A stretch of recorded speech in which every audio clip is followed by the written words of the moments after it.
Good afternoon, Madam Ranjavi, distinguished guests. In the brief time I have, I could say to you, I don't want to repeat what's been said. You've heard some wonderful remarks. But I wanted to start by saying that, as Linda Chavez said, an important indicator of the success of a country is how it treats women.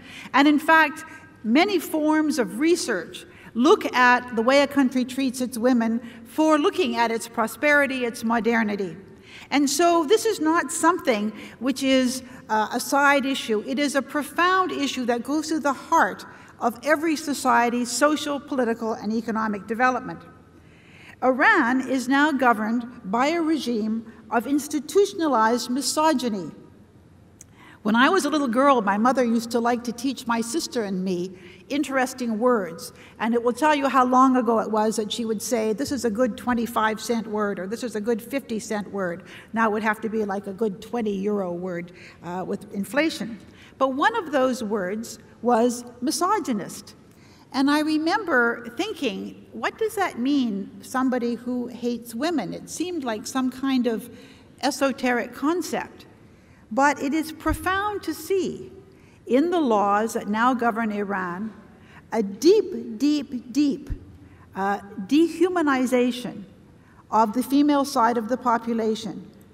And for those of us who come from countries where a great deal of progress has been made, it is shocking but very important for us to look at those laws and to understand that however much progress our countries have made, our sisters in many countries of the world, but in particular in Iran, are still struggling with ideas that really are unthinkable for us.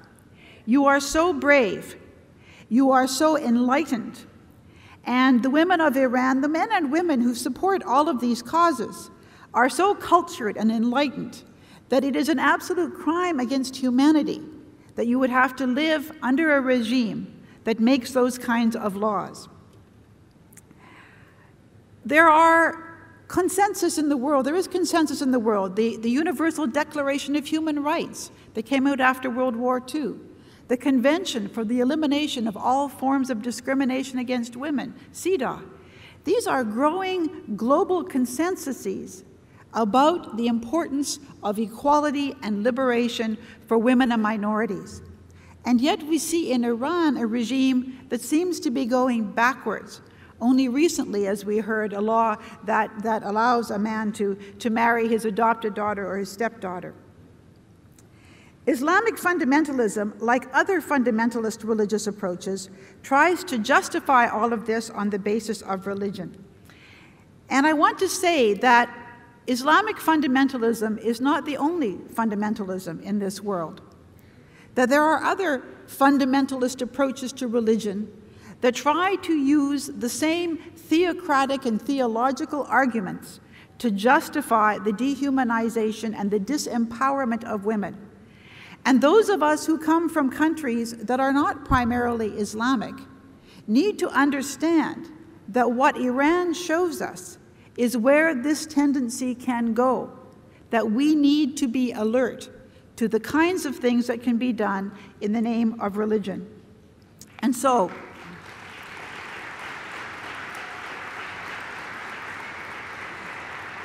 in the brief time I have, I want to make three main points.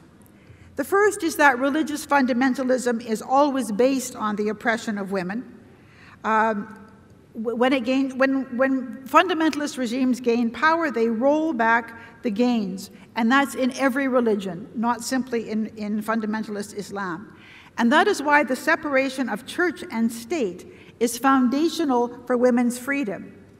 You know, recently in the United States, a member of the American Congress said that women were just the hosts of a child that they were bearing. Now, can you imagine this? Now, normally when we talk about a host, we talk about a parasite, and I'm sure that if somebody said, well, then the child is just a parasite, he would have been very offended and thought that was very dehumanizing. But if you can imagine that someone would describe a woman's relationship to the child that she is carrying as simply a host, kind of disengaged. But that is the kind of thinking that we see in people who want to dehumanize women, and it is not confined to fundamentalist Islam.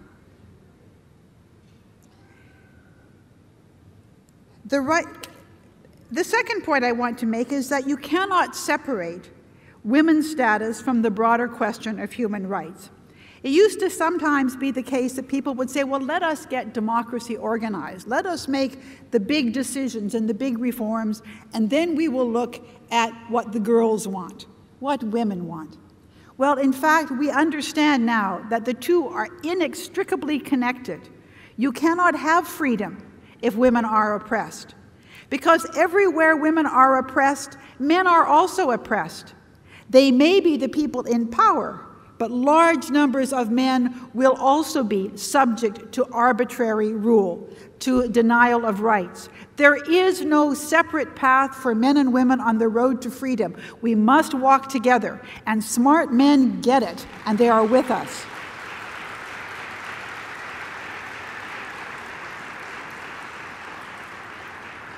Society cannot be half free. And finally, societies need women as political leaders. They need women as political leaders for two reasons. One, for the substance of policy. Women, in many ways, lead lives that are different from those of men. They experience the world differently from men. And unless their voices are heard at the table of policy development, half of the population's reality will not be reflected in the law. And it is interesting, in my own country, for many years, when Parliament was dominated by men, it often made laws or made regulations with the best of intentions, but that did not work to the betterment of women. And men were horrified to discover this, but how would they know if they never listened? It is only when women are at the table, in the same way that we know in developing regimes for peace and security after conflict. If women are not there, all sorts of issues will not be dealt with, and very likely peace regimes will break down. That is why the UN Security Council passed resolutions 1325 and subsequent resolutions ensuring that women would be at the table. You cannot have a true democracy. You cannot have public policy that reflects the reality of a society if women are not there to make it. And women must be policymakers. They must be in government for that reason.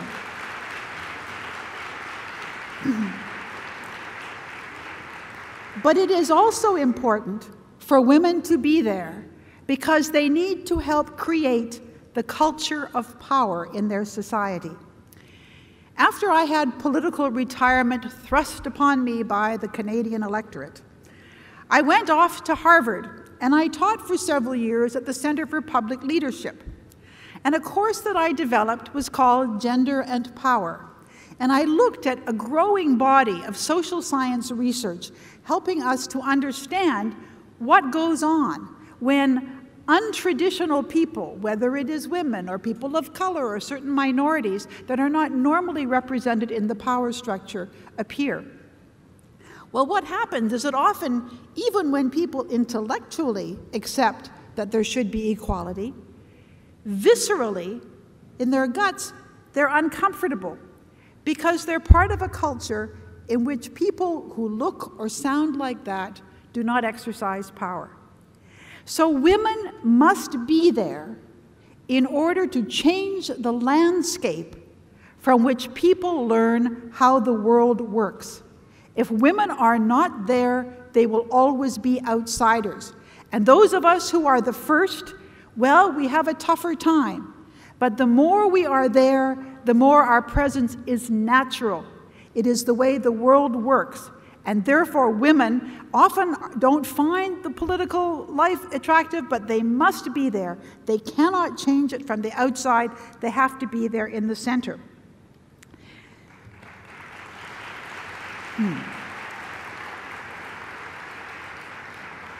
I am a founding member of an organization called the Council of Women World Leaders, which is made up of women who are or have been president or prime minister of their country.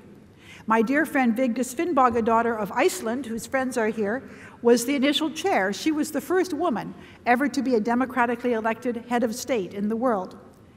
And we are now over 40 members. A few of our members have actually died. So if you look at the whole number, it's more than that. But most people could probably only name half a dozen, maybe 10 if you're really active. Because when people think you don't belong, you're an anomaly, and you are easily forgotten. And so we created the Council of Women World Leaders to remind people that women are leading, that women are presidents, that they are prime ministers. And they have performed very well in many different countries of the world. I was the first woman to be Minister of Justice in my country. In Iran, women cannot be judges. In Canada, I appointed the judges. And I appointed a lot of women judges.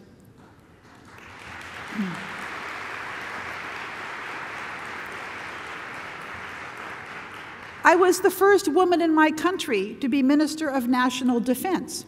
The second in the world. The first was Elizabeth Wren of Finland. The Finns are very progressive. They're sort of up there in the corner of the map, sort of doing good progressive things, and we don't pay much attention until they have a breakthrough like Elizabeth Wren's as Minister of Defense.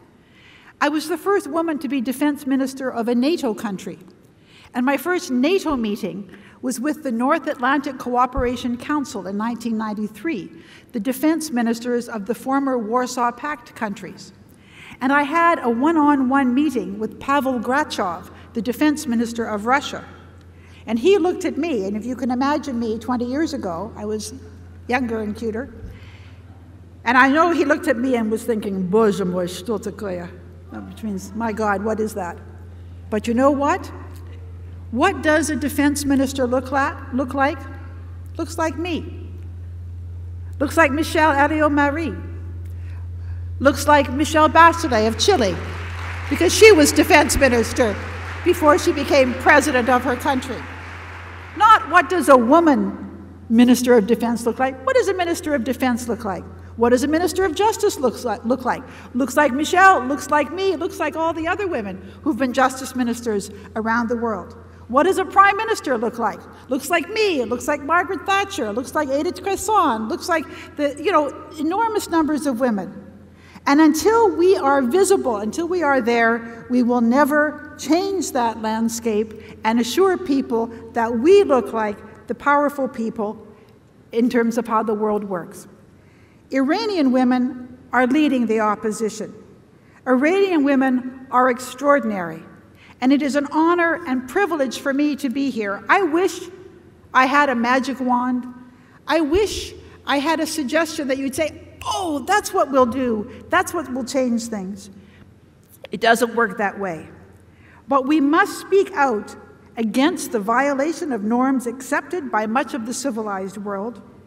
Many of us may not have been deeply aware of the inferior status that women have that is written into Iranian law, but Iran is an object lesson for all of us of what can happen. And we must work side by side with Iranian women to change the regime and to unleash that extraordinary wellspring, that extraordinary reserve of talent and intelligence and strength and capacity to lead that exists in that country. The cost of liberty is eternal vigilance. None of us can ever assume that we've gained everything for our country.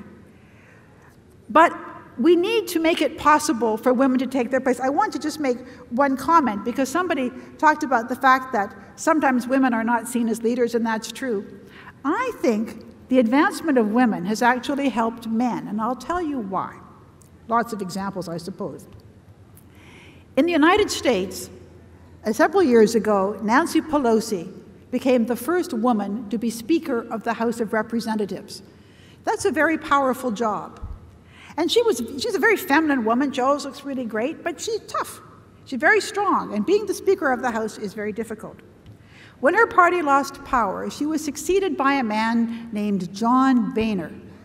Now, one of John Boehner's most important characteristics, aside from the fact that he can't get agreement among his party in the House of Representatives, is that he cries at the drop of a hat. He is the wettest speaker that the House of Representatives have ever had. Now, when I was a little girl, if a senior politician cried. Remember Edwin Muskie, who was an American presidential candidate, was basically drummed out of office or drummed out of the campaign because he got tears in his eyes, didn't even cry. John Boehner blubbers. And I think he has women to thank for the fact that people still take him seriously. Why? Not because we cry, because frankly, we don't very much. I mean, I cry at sad movies, never cried in a political situation. But because we have come to open up the possibilities, as women can be more of the things that women are capable of being, men can be more of the things that men are capable of being, and don't have to comply with strict, stupid, macho standards. And if they want to cry, go ahead and cry, but it would be nice if your tears moved the members of your party in the House of Representatives. So, what does a prime minister look like? She looks kind of like me. And someday, a prime minister is going to look like some of you out there. In particular, a prime minister is likely to look like Maryam Rajavi. And I can hardly wait. Thank you.